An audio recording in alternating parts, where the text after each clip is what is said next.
반평생을 쥐죽은 듯 살았으면 늙어서도 가만히 있을 것이지 아들 장가 보낸 날 꼭 이렇게 집안을 발칵 뒤집어야 속이 시원해?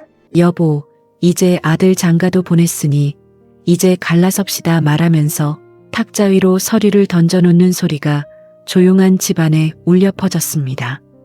대기업 부장으로 평생 남들의 부러움을 싸며 군림해온 남편의 얼굴이 그 순간 핏발선 눈으로 내 쪽을 향했습니다. 그렇지만 저는 손끝 하나 떨지 않았습니다.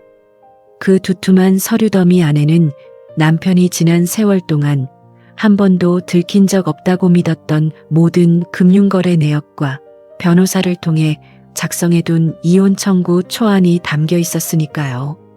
자신이 매달 던져주던 쥐꼬리만한 생활비로 아내의 목줄을 쥐고 흔들었다 미더온 남편의 얼굴이 순식간에 흑빛으로 변하며 사정없이 떨리기 시작했습니다. 청춘을 다 바쳐 쌓아 올린 가부장의 근엄함이 아내의 조용한 반격 한 방에 모래성처럼 허무하게 무너져 내리는 이 서늘한 대치의 막이 열리기까지 우리 부부에게는 어떤 세월이 흘렀던 것일까요? 불과 몇 시간 전 온 세상이 박수를 치며 빛나던 아들의 결혼식장 로비에서 시작되었습니다. 서울 한복판의 화려한 웨딩홀은 발 디딜 틈 없이 붐볐습니다. 내 모든 것을 갈아 넣어 애지중지 키워낸 외아들이 마침내 제 짝을 찾아 장가를 가는 날이었지요. 고운 한복을 차려입은 내 손을 꼭 잡아가며 일가 친척들은 연신 부러운 목소리로 덕담을 건넸습니다. 대기업 정부장 소리 들으며 직장 생활을 번듯하게 마무리한 남편의 대기업 연구원으로 들어간 1등 신랑감 아들까지 두었으니 이 집 안주인은 평생 걱정 없이 참 복도 많다며 다들 한마디씩 거들더군요. 그 부러움 가득한 시선들 속에서 저는 입꼬리에 경련이 일어날 정도로 억지 미소를 지으며 고개를 숙일 뿐이었습니다. 정작 내 곁에서 혼주배지를 달고 서 있는 남편은 예식이 진행되는 내내 제 존재를 예식장 구석에 놓인 화분처럼 철저하게 무시하고 있었으니까요. 남편의 온 신경은 오직 한 곳에만 쏠려 있었습니다. 회사 임원들이 들어서고 대학 동창회 회원들이 줄을 지어 축하금을 건넬 때마다 남편은 세상에서 가장 호탕하고 인자한 정부장의 얼굴을 하고는 허리가 부러지도록 고개를 숙이며 악수를 청했습니다. 하객들이 옆에 서 있는 나를 보며 사모님이 오늘 참 곱습니다 하고 인사를 건네도 남편은 힐끗 나를 쳐다보더니 아예 집에서 살림만 하던 사람이라 이런 자리가 어색해서 그렇습니다. 하고는 퉁명스럽게 내 말을 가로막아 버리더군요. 바깥 사람들 앞에서는 세상 둘도 없는 젠틀한 가장의 가면을 쓰고 있으면서 정작 그 가장을 만들기 위해 집안에서 소모품처럼 달아 없어진 아내의 인격에는 눈길 한 번 주지 않는 서늘한 태도였습니다. 축의금을 잠시 확인하느라 남편이 맡겨두었던 가방 속에서 끊임없이 울려대던 스마트폰을 보지 말았어야 했습니다. 화면 가득 떠오르는 주말 산악회 단체 대화방과 회사 동기회 방에는 타인들의 사소한 안부 글마다 건강하십시오. 오늘 고생 많으셨습니다 하며 온갖 정성스러운 이모티콘을 섞어보낸 흔적이 가득했습니다. 집 밖의 타인들에게는 그토록 세심하고 다정한 남자가 홀로 자식을 키워낸 아내에게는 지나온 세월 동안 따뜻한 문자 한 통, 다정한 눈빛 한 번 내어주지 않았다는 명백한 증거를 내 눈으로 똑똑히 확인한 순간이었습니다.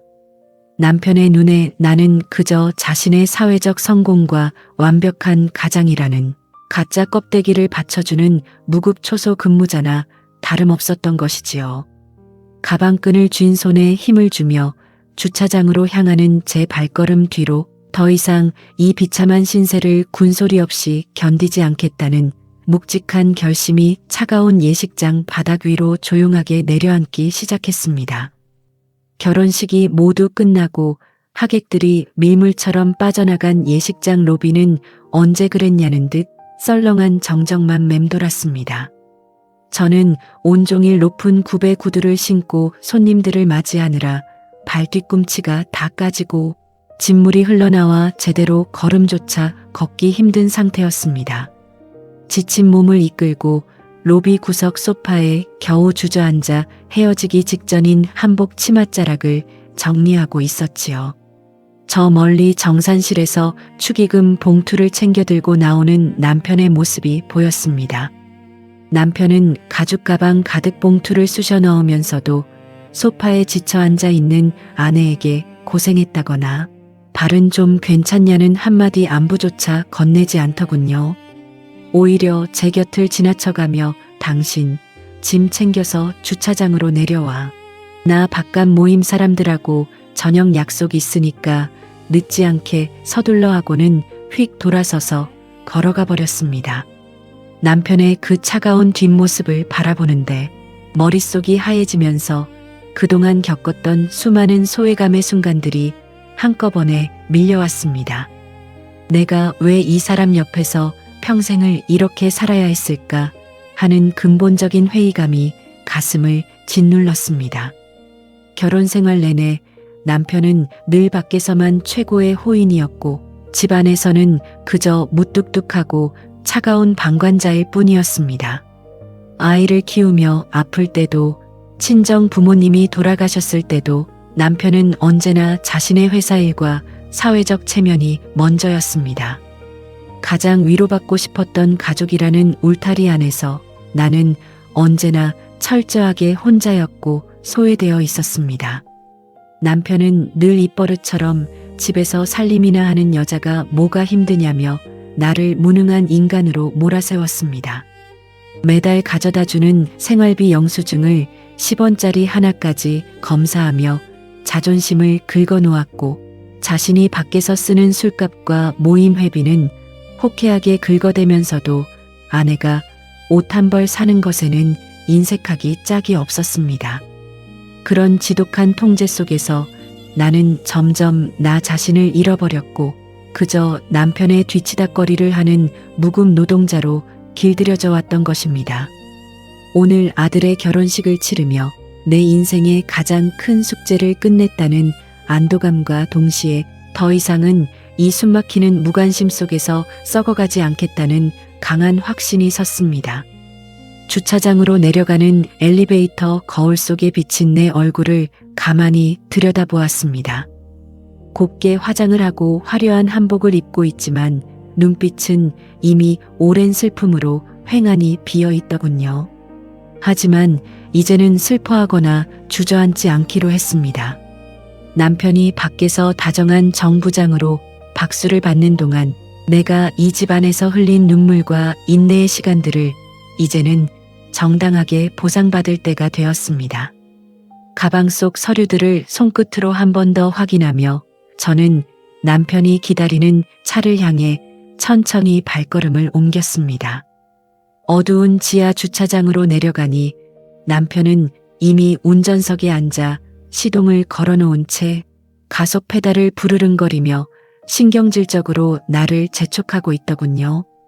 불편한 한복 치맛자락을 움켜쥐고 겨우 조수석 문을 열고 앉자마자 남편은 고개도 돌리지 않은 채 힐끗 시계를 보며 퉁명스럽게 한마디를 내뱉었습니다.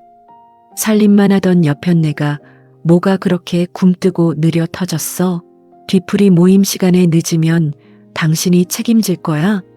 남편은 거칠게 핸들을 꺾으며 주차장을 빠져나갔습니다. 온종일 서서 손님을 맞이하느라 발 뒤꿈치가 찢어져 피가 엉겨붙은 내 처지 따위는 이 남자의 안중에도 없었지요. 차 안을 가득 채운 서늘한 정적 속에서 남편의 스마트폰은 연신 환하게 불빛을 밝히며 알림음을 울려댔습니다. 붉은 신호등의 차가 멈춰 설 때마다 남편은 허겁지겁 전화를 붙잡고 손가락을 바쁘게 움직이더군요. 화면을 슬쩍 보니 오늘 결혼식에 와준 회사 후배들과 산악회 회원들에게 오늘 와주셔서 자리가 빛났습니다. 조만간 제가 술 한잔 대접하겠습니다 하며 온갖 다정한 이모티콘을 섞어 답장을 보내고 있었습니다. 운전대만 잡으면 미간을 잔뜩 찌푸린 채 나를 아래로 내려다보며 사납게 몰아붙이던 인간이 액정 화면 속 타인들에게는 세상에 둘도 없는 젠틀하고 세심한 정부장으로 돌변하는 그 이중적인 모습을 바로 옆에서 지켜보는데 입안이 바짝바짝 타들어갔습니다. 지나온 기나긴 시간 동안 내 남편의 저 눈물겹도록 다정한 미소는 왜 단 한 번도 집안의 문턱을 넘어 나에게 닿지 못했을까 하는 억울함이 가슴 밑바닥에서부터 묵직하게 차올랐습니다. 내가 옆에서 조용히 창밖을 바라보며 침묵을 지키자 남편은 그 침묵조차 기가 찬다는 듯 콧방귀를 뀌더니 이번에는 내 탓으로 교묘하게 몰아붙이기 시작하더군요. 어디서 남편이 말을 하는데 대꾸도 안 하고 고개를 돌리고 있어? 당신 오늘 예식장에서 사돈댁 친척들이 인사할 때도 표정이 그게 뭐야?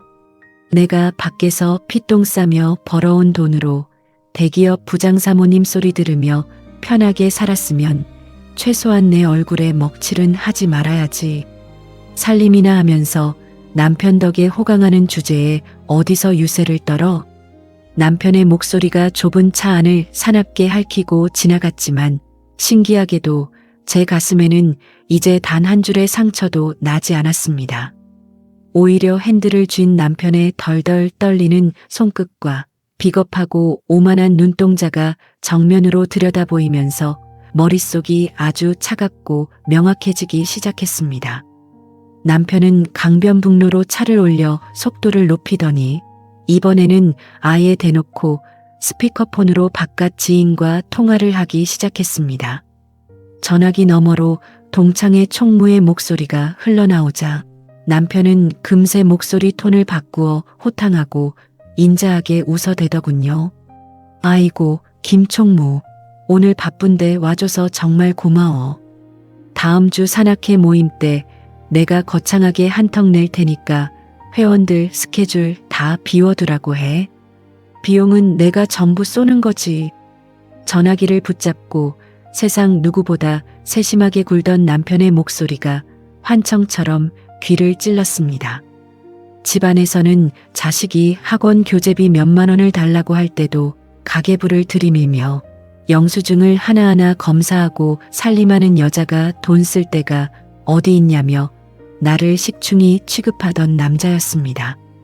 정작 본인은 밖에서 호인 소리를 듣기 위해 매달 수백만 원씩 모임 회비를 호쾌하게 긁어대며 가게를 거덜내고 있었다는 그 잔인한 진실이 떠올라 손끝이 떨려왔습니다. 동네 부인들이 아파트 입구에서 정 부장님 같은 호인을 남편으로 두셨으니 사모님은 평생 걱정 없겠어요 라고 할 때마다 속으로 피눈물을 삼키며 가짜 미소를 지어야 했던 내 젊은 날의 세월이 너무나 억울해서 심장이 쿵쾅거렸습니다.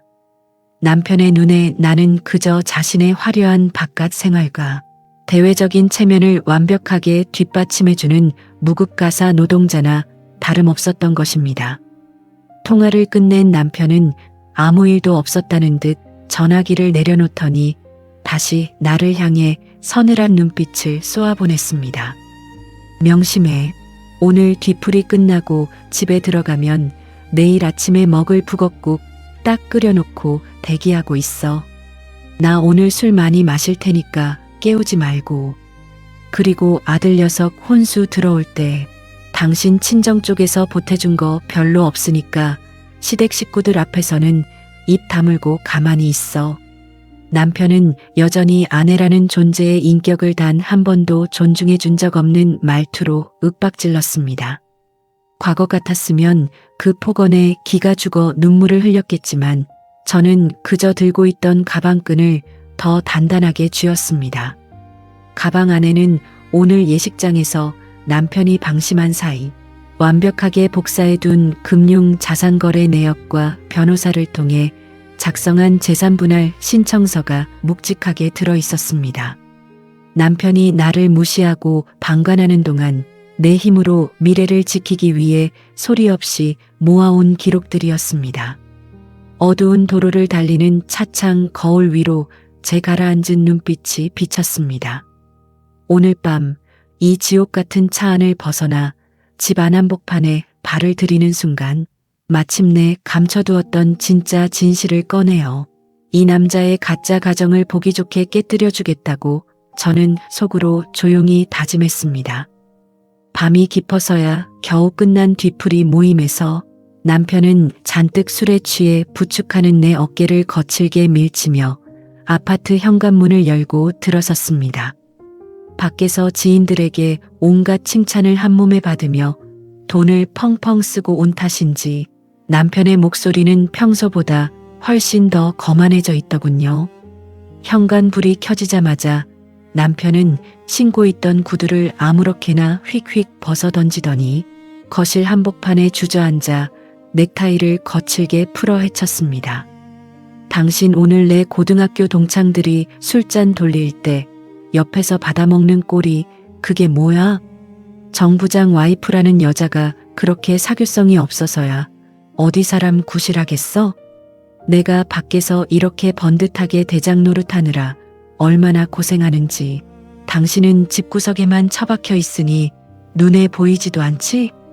남편은 혀가 잔뜩 꼬인 목소리로 삿대질을 해대며 늘 하던 방식대로 나를 깎아내리기 바빴습니다. 발 뒤꿈치에서 흘러내린 피가 양말에 엉겨붙어 걷는 것조차 통증이 밀려왔지만 저는 아무런 대꾸도 하지 않고 묵묵히 남편이 벗어던진 옷가지들을 주워 정리했습니다. 그 무심한 태도가 또다시 자존심이 상했는지 남편은 짓궂은 표정을 지으며 소파 끄트머리에 몸을 기대고는 가방을 탁탁 쳤습니다. 돈 가방 이리 내놔. 오늘 들어온 축의금 봉투들 내가 서재에 가서 정산해야 하니까 손대지 말고 가만히 둬. 당신같이 셈도 느리고 세상 물정 모르는 여편네가 만졌다가 돈이라도 비면 큰일 나니까. 평생 내가 벌어다주는 돈만 받아먹고 살았으면 이런 큰 돈 만질 때는 뒤로 빠져 있는 게 도와주는 거야. 남편의 그 눈빛을 가만히 내려다보는데 가슴속에서 분노 대신 아주 깊은 실소가 터져 나오더군요. 자신이 온전히 이 가정을 지배하고 통제하고 있다고 철석같이 믿고 있는 이 남자는 정작 아내가 그 긴 시간 동안 어떤 마음으로 이 집구석을 버텨왔는지 단 한순간도 알지 못했습니다. 저는 말없이 돈 가방을 탁자 위에 올려두고는 안방으로 걸어가 입고 있던 불편한 혼주 한복을 하나씩 벗어내리기 시작했습니다. 화장대 거울 앞에 앉아 머리에 꽂혀있던 비녀와 가발을 하나씩 빼내는데 거칠어진 제 손끝이 사정없이 떨려왔습니다. 남편의 저 독설을 듣고 있자니 자연스럽게 몇 년 전 친정어머니가 병실에서 홀로 숨을 거두시던 그 가을날이 떠올랐습니다. 당시 친정엄마가 위독하다는 병원에 급한 연락을 받고 혼자 발을 동동 구르며 남편에게 전화를 걸었을 때 남편은 회사 임원의 장인상 상가집에 가야 한다며 내 전화를 퉁명스럽게 끊어버렸습니다. 나 지금 회사에서 아주 중요한 라인을 타고 있는 거 몰라? 상무님 장인상인데 내가 안 가면 내 진급은 누가 책임져? 당신 혼자 친정 가봐. 살림하는 여자가 눈치 없이 왜 이렇게 전화를 해대? 그렇게 차갑게 몰아붙이던 남편은 장모의 빈소에 와서도 겨우 몇 시간 만에 자리를 떴습니다. 친정엄마를 땅에 묻고 돌아와 혼자 텅 빈 방에서 울고 있을 때도 남편은 거실에서 주말 산악회 회원들과 다정하게 전화 통화를 하며 다음 주 스케줄을 짜고 호탕하게 웃어대던 인간이었습니다. 가족의 가장 큰 슬픔조차 자신의 대외적인 인맥과 체면보다 아래로 취급하던 남편의 그 차가운 무관심 속에서 저는 이미 이 결혼을 끝내기로 마음을 굳혔던 것입니다.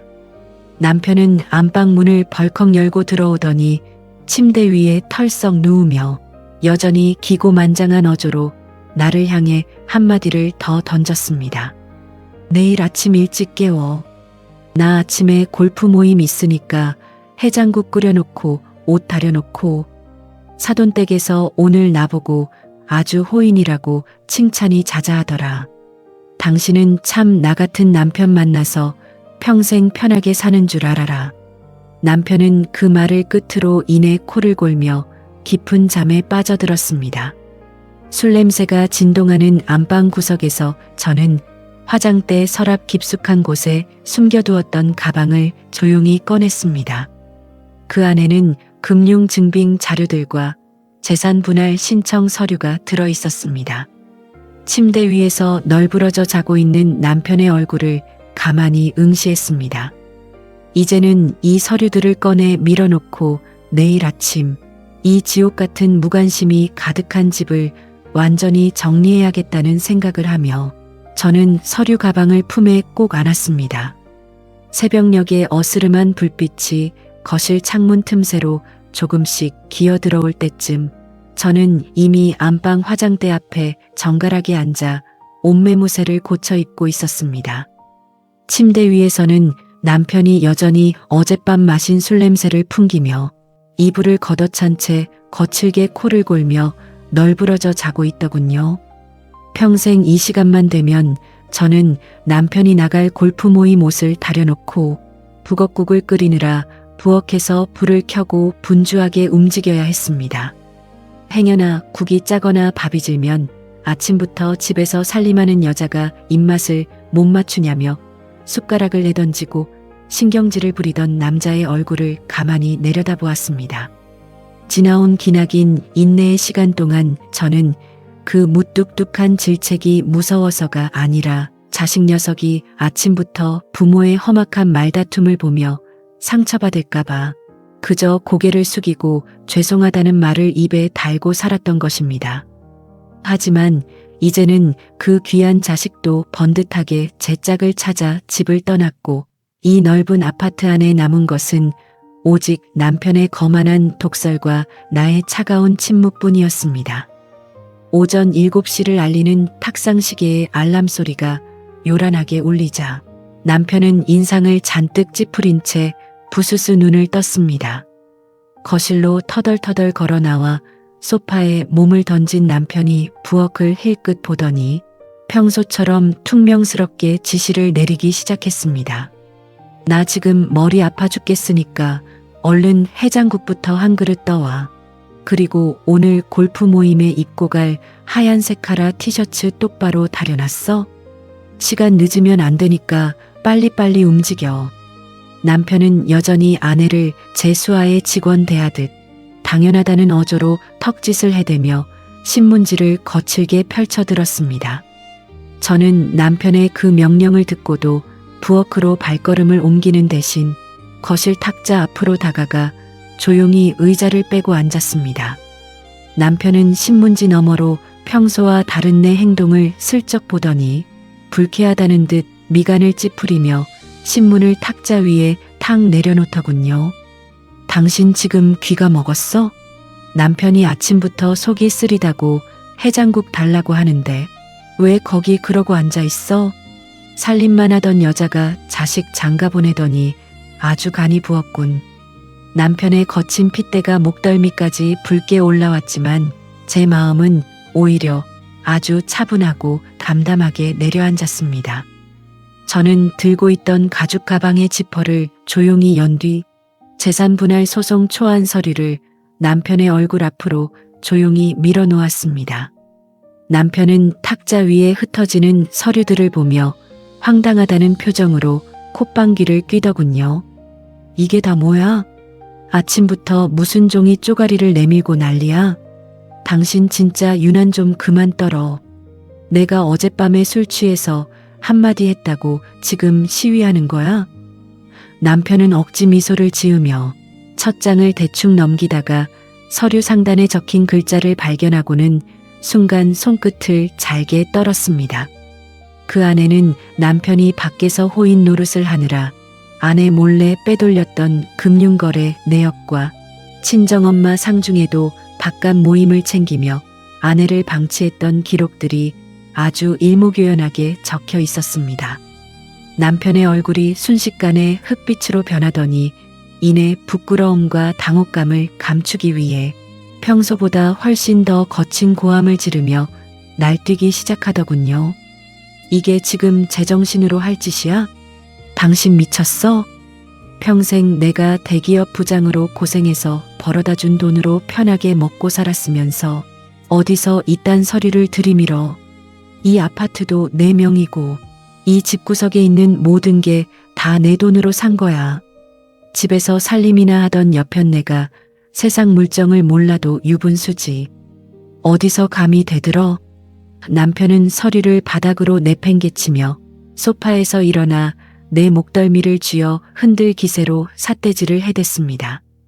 한평생 집안에서 무소불위의 권력을 누리던 가장이 자신의 치부와 이중성이 낱낱이 드러나자 사나운 본성을 드러내며 큰 소리로 내 숨통을 죄어오려 발악을 하는 모습이었습니다.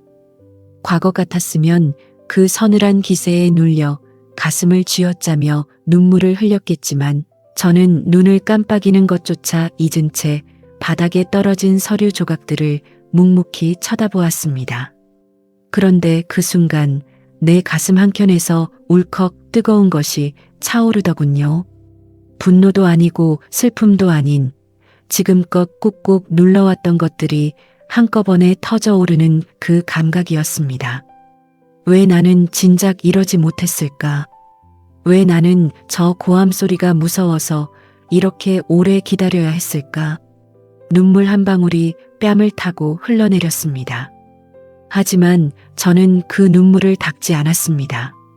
이 눈물이 오늘 이 자리에서 흐르는 마지막 눈물이 될 것이라는 것을 알고 있었으니까요. 다 지르고 다 찢어발겨봐요. 이미 변호사 사무실을 통해서 정식 절차를 밟기 시작했으니까. 제 입에서 나온 목소리는 고함 소리 하나 없이 아주 낮고 차분했습니다. 오히려 그 담담한 어조에 남편은 더 큰 충격을 받은 듯 들이대던 손가락을 멈추고 허공에서 멍하니 굳어버렸습니다. 저는 소파에서 조용히 일어나 낡은 가방을 어깨에 고쳐맸습니다.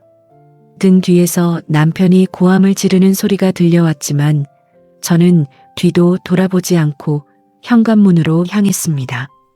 평생 나를 가두었던 이 숨막히던 집구석을 뒤로하고 이제는 내 이름 석자를 찾기 위해 차분하게 문고리를 돌렸습니다. 현관문 꼬리를 잡고 금방이라도 이 집을 뛰쳐나갈 것 같던 격렬한 대치가 지나간 뒤 거실에는 평생 겪어보지 못한 기묘하고 서늘한 정적이 감돌기 시작했습니다.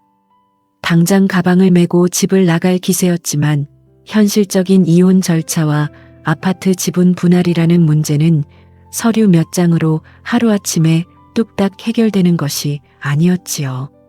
결국 우리는 자산 분할과 서류 정리가 완전히 마무리될 때까지 이 넓은 아파트 안에서 각자의 방으로 숨어들어 숨소리조차 섞지 않는 불편한 동거를 시작해야 했습니다.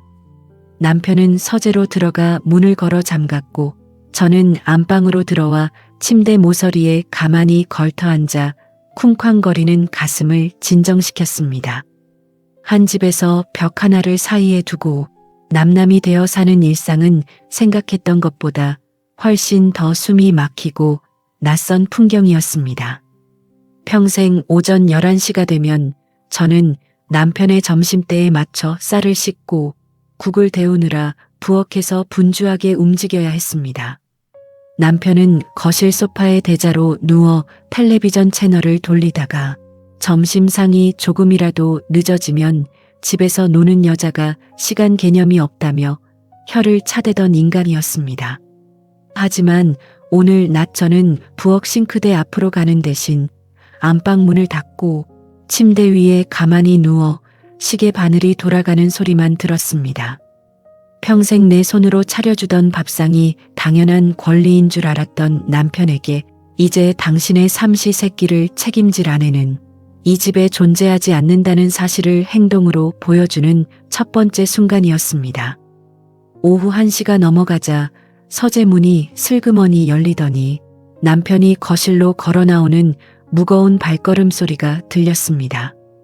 평소 같으면 부엌을 향해 사납게 고함을 지르며 밥을 달라고 난리를 피웠을 남편이었습니다.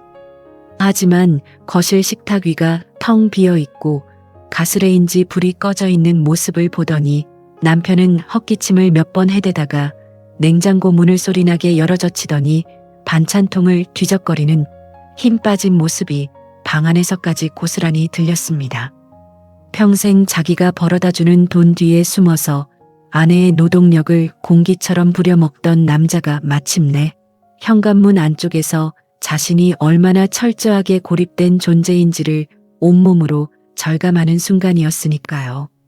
저는 안방에서 나와 남편이 서성거리는 부엌을 차갑게 지나쳐 거실 소파에 앉았습니다. 남편은 컵라면 하나를 식탁 위에 올려놓고 뜨거운 물을 부으며 차마 제 눈을 똑바로 쳐다보지 못한 채 곁눈질로 저를 힐끗거리더군요. 밖에서는 동창들이나 회사 후배들에게 비싼 일식을 대접하며 기세를 올리던 남자가 집안에서는 라면 국물에 밥을 말아먹는 그 초라한 뒷모습을 보며 현실의 무게를 다시 한번 느꼈습니다. 우리는 서로에게 소리를 지르며 욕을 퍼붓지 않았지만 이미 끊어져 버린 부부라는 이름의 끈은 거실의 차가운 바닥 위로 서늘하게 내려앉아 우리 두 사람의 거리를 명확하게 갈라놓고 있었습니다. 해가 뉘엿뉘엿 저물어가며 거실 가구들 위로 어두운 그림자가 길게 드리워질 때쯤 집안의 공기는 낮보다 훨씬 더 묵직하게 가라앉았습니다.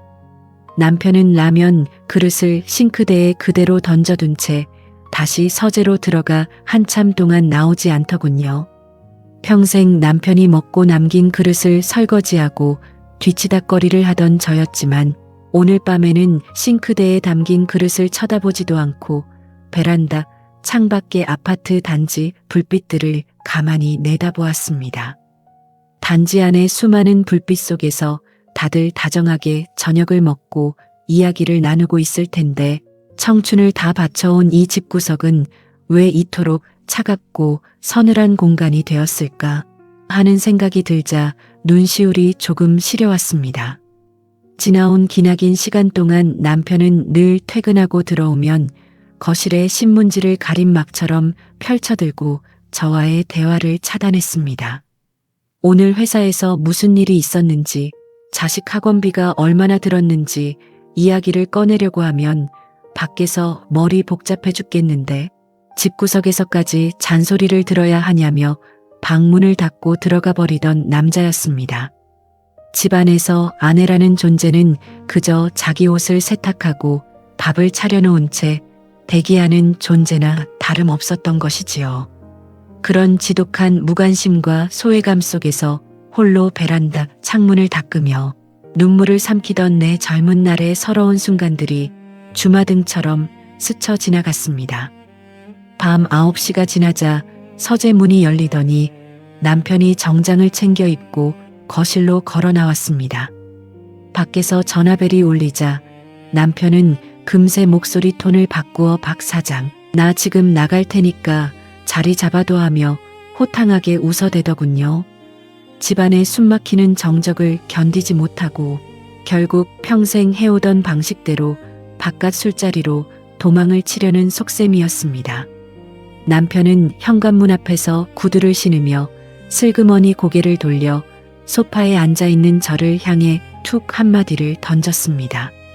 예전처럼 사납게 지르는 고함이 아니라 어딘가 힘이 빠지고 눈치를 보는 듯한 낯선 말투였습니다. 나 오늘 늦을 테니까 문 잠그고 자. 그리고 아침에 내밀었던 그 서류들 내가 알아봤으니까 내일 다시 얘기해. 남편은 그 말을 남기고 현관문을 쾅 닫으며 밖으로 나갔습니다. 남편이 나간 거실에는 다시 혼자만의 묵직한 정막이 찾아왔지만 제 마음은 오히려 아주 명확하고 가볍게 내려앉았습니다. 저는 조용히 자리에서 일어나 거실 불을 하나씩 껐습니다.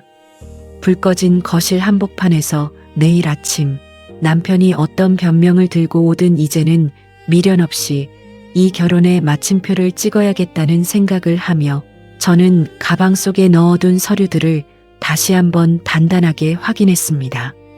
다음 날 아침 여전히 한 집안에서 방을 따로 쓰며 숨막히는 정적을 이어가고 있을 때 거실 식탁 위에 올려둔 내 스마트폰이 요란하게 울리기 시작했습니다. 화면 가득 떠오른 아들 녀석의 다정한 이름 석자를 보는 순간 제 가슴은 평소와 다르게 덜컥 내려앉으며 손끝이 가만히 떨려왔습니다. 멀리 해외 신혼여행지에 무사히 도착했다며 부모에게 전화를 걸어온 아들의 목소리는 세상 누구보다 밝고 행복한 기운으로 가득 차 있더군요. 엄마, 우리 비행기 잘 내리고 호텔 도착했어. 어제 결혼식 치르느라 엄마 아빠 고생 많았지? 아빠는 지금 옆에 계셔? 아빠한테도 우리 잘 도착했다고 전해줘. 수화기 너머로 들려오는 아들의 다정한 안부 인사를 듣고 있자니 목구멍까지 뜨거운 소리 없는 눈물이 차올랐습니다. 하지만 저는 애써 목소리 톤을 높이며 아무렇지 않은 척 연극을 시작했습니다. 그래, 우리 아들. 비행기 타느라 피곤했을 텐데 고생 많았다. 엄마 아빠는 어제 집에 와서 잘 쉬었으니까 아무 걱정하지 마라. 아빠는 지금 잠깐 바깥일 보느라 자리 비웠으니까 엄마가 나중에 꼭 전해줄게. 자식의 인생에서 가장 눈부시고 행복해야 할 신혼여행 첫날, 부모가 이혼 서류를 탁자 위에 펼쳐두고 방을 따로 쓰며 남남이 될 준비를 하고 있다는 진실을 차마 입 밖으로 꺼낼 수는 없었지요. 평생 내 삶을 짓밟고 무시하던 남편 밑에서 힘겨운 나날을 버텨온 유일한 이유가 바로 이 귀한 자식 녀석이었는데 그 자식의 앞길에 부모가 진흙탕 싸움을 벌이며 소란을 피우는 흔적을 단 한 줄도 남기고 싶지 않았습니다. 저는 서재문을 힐끗 바라보았습니다. 아들의 전화 목소리가 거실에 울려 퍼지자 서재문이 조심스럽게 열리더니 남편이 붉어진 눈을 하고는 거실로 슬그머니 걸어 나오더군요. 밖에서는 그렇게 기고만장하고 당당하던 대기업 정부장이 수화기 너머로 들려오는 자식의 목소리 앞에서는 차마 내 눈을 똑바로 마주하지 못한 채 식탁 모서리에 털썩 주저앉았습니다. 남편 역시 아무리 오만한 인간일지언정 자신이 평생 일구어온 번듯한 가장이라는 껍데기가 자식 앞에서 깨어지는 것만큼은 두려웠던 모양입니다. 저는 말없이 스마트폰의 스피커폰 버튼을 눌러 탁자 한복판에 올려두었습니다. 아들은 그것도 모른 채 수화기 너머로 엄마 아빠 주무시는 거 아니지? 아빠 건강 잘 챙기라고 전해줘. 우리 기념품 좋은 거 사갈게 하며 연신 다정하게 제잘거렸습니다. 서류상 이혼 절차를 조율 중인 우리 부부는 서로 아무런 말도 섞지 못한 채 그저 자식의 목소리가 채우는 거실의 공기를 가만히 응시할 뿐이었습니다. 아들과의 짧은 통화가 끝나고 스마트폰 화면이 까맣게 꺼지자 거실에는 조금 전보다 훨씬 더 무겁고 서늘한 침묵이 다시 찾아왔습니다. 남편은 한참 동안 꺼진 스마트폰 화면만 멍하니 쳐다보더니 거친 손으로 마른 세수를 하며 낮은 목소리로 툭 한마디를 내뱉었습니다. 어젯밤처럼 술에 취해 지르는 고함도 아니고 아침처럼 나를 몰아붙이며 지르는 사나운 호통도 아닌 아주 힘이 빠진 현실적인 말투였습니다. 자식 신혼여행 가 있는 동안에는 밖으로 소문 안 나게 조용히 하자. 사돈댁 귀에 들어가서 애 앞길 막히면 안 되니까. 서류 정리는 당신 뜻대로 진행해. 남편은 변호사를 통해 자산 분할에 대한 자문을 구한 모양인지 이제는 더 이상 억지를 부려봤자 자식 앞에서 자기 체면만 구겨진다는 진실을 온전히 수용한 모습이었습니다.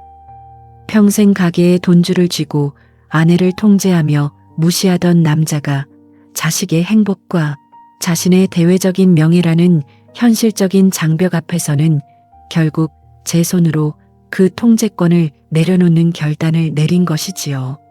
저는 남편의 그 힘 빠진 다짐을 들으면서도 화를 내거나 비아냥거리는 대신 그저 묵묵히 고개를 끄덕였습니다.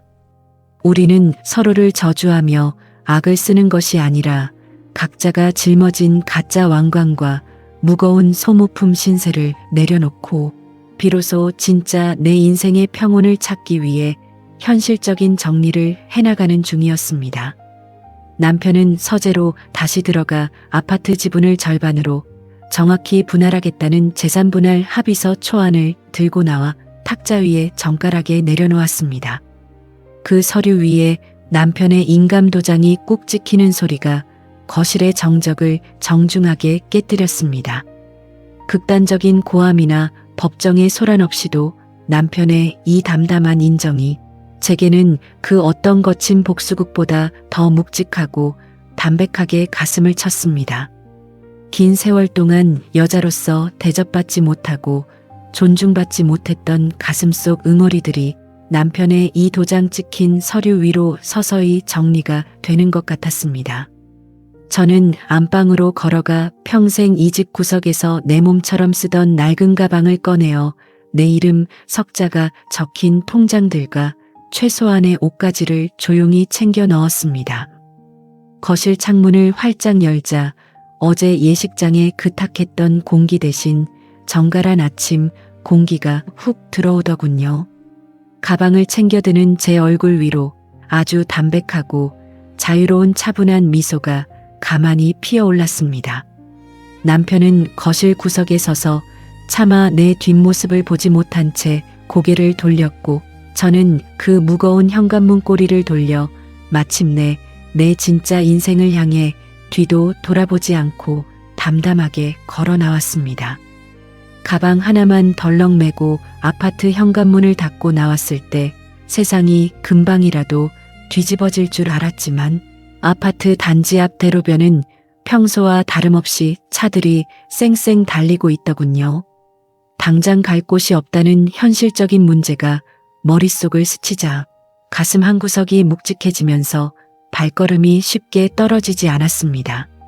친정 형제들에게 전화를 걸어 사정을 말하고 며칠 신세를 질까도 생각했지만 환갑이 다 된 나이에 남편과 이혼하겠다고 짐을 싸들고 찾아가는 것이 도저히 발이 떨어지지 않았습니다.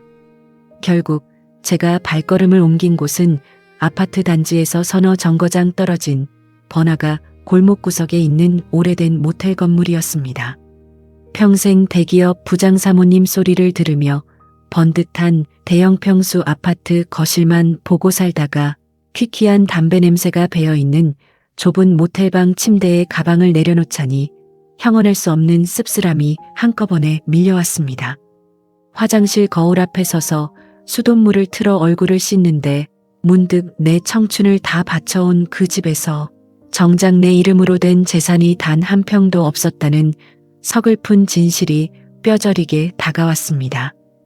결혼 생활 내내 남편은 모든 명의를 자기 앞으로만 돌려놓았고 아내가 공동 명의를 슬쩍 제안할 때마다 집에서 살림만 하는 여자가 명의는 알아서 뭐 하냐며 면박을 주곤 했습니다.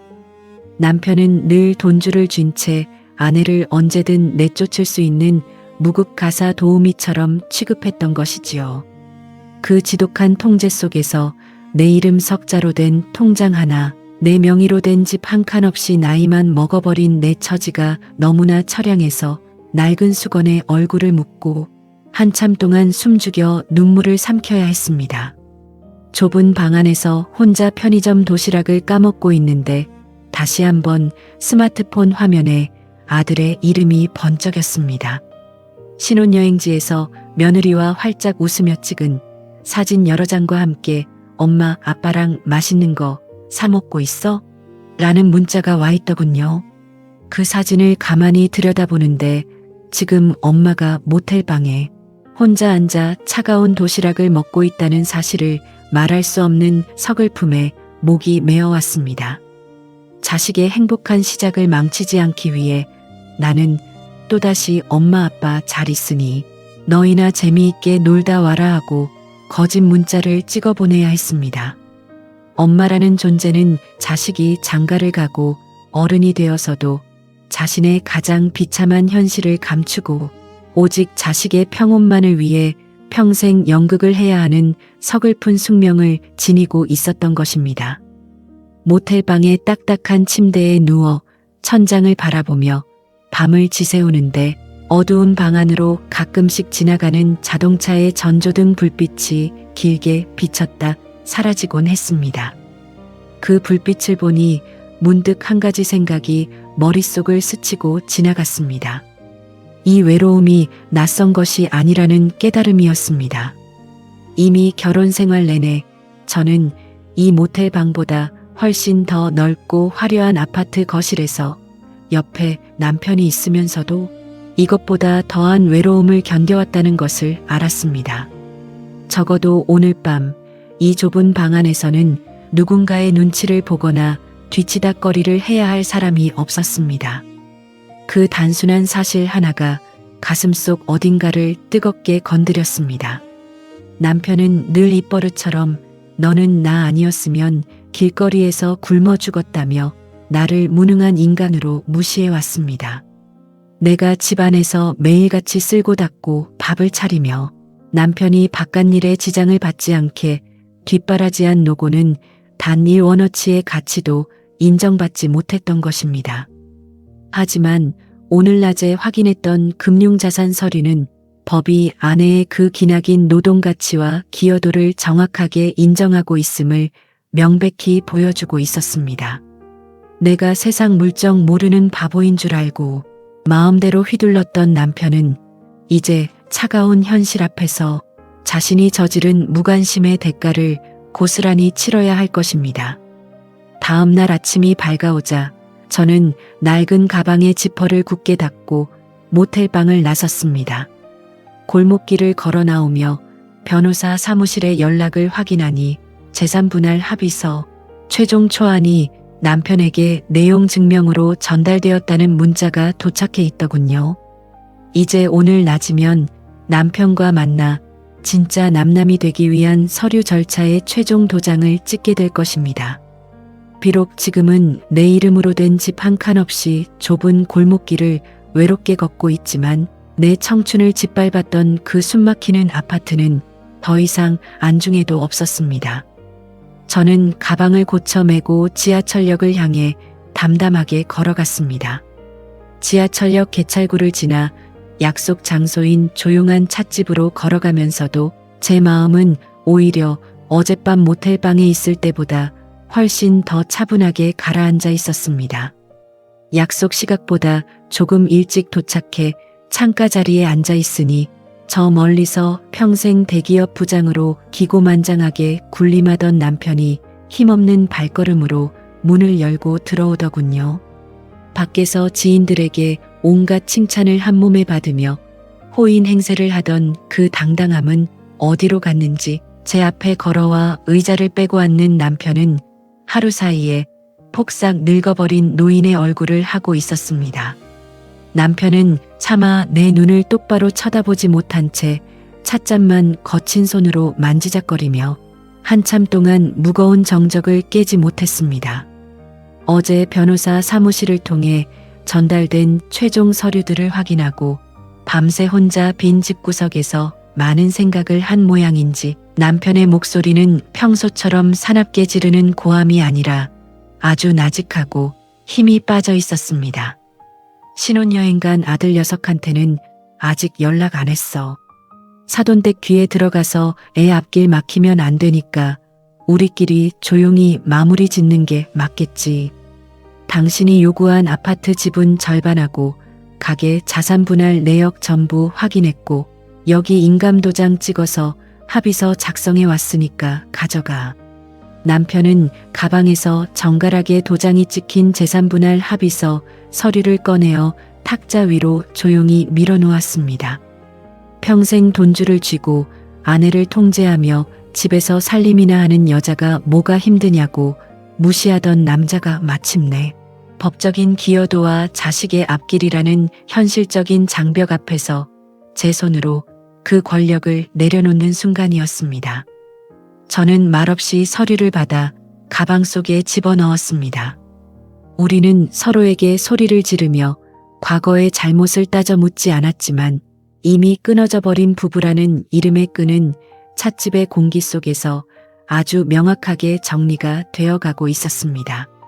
서류 정리를 끝내고 찻집을 나와 남편은 명예 변경 서류를 최종적으로 마무리 짓기 위해 발걸음을 옮겼고 저는 온전한 내 인생을 시작할 작은 공간으로 가기 위해 다시 지하철역으로 향했습니다.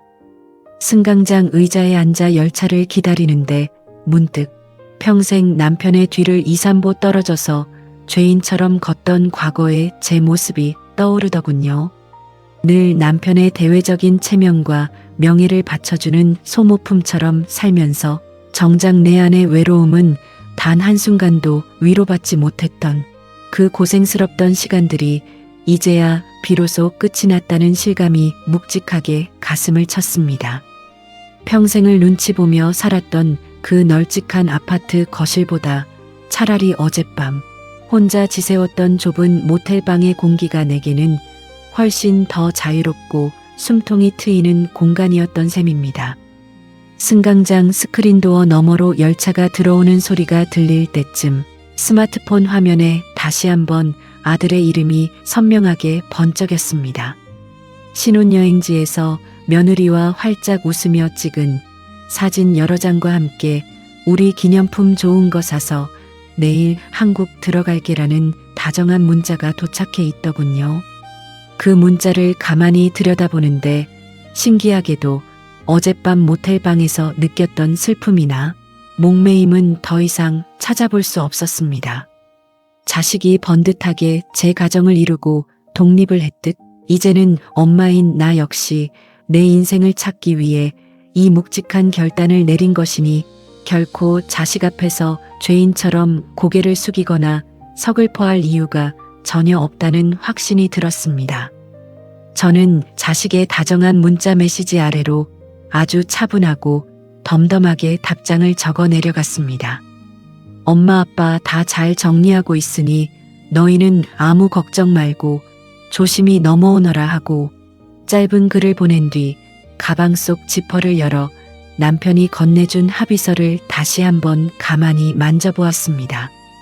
평생 남편의 그늘 밑에서 집순이라 무시당하고 노동의 가치를 부정당해 왔지만 내 손끝에 닿은 이 정갈한 서류들은 지난 시간 동안 내가 이 가정을 지키기 위해 흘린 땀방울이 결코 헛되지 않았음을 증명해주는 가장 확실한 기록이었습니다.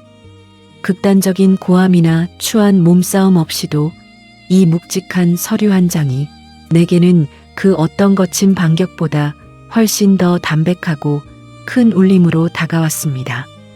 지하철 문이 열리고 열차 안으로 발걸음을 옮겨 자리에 앉았습니다.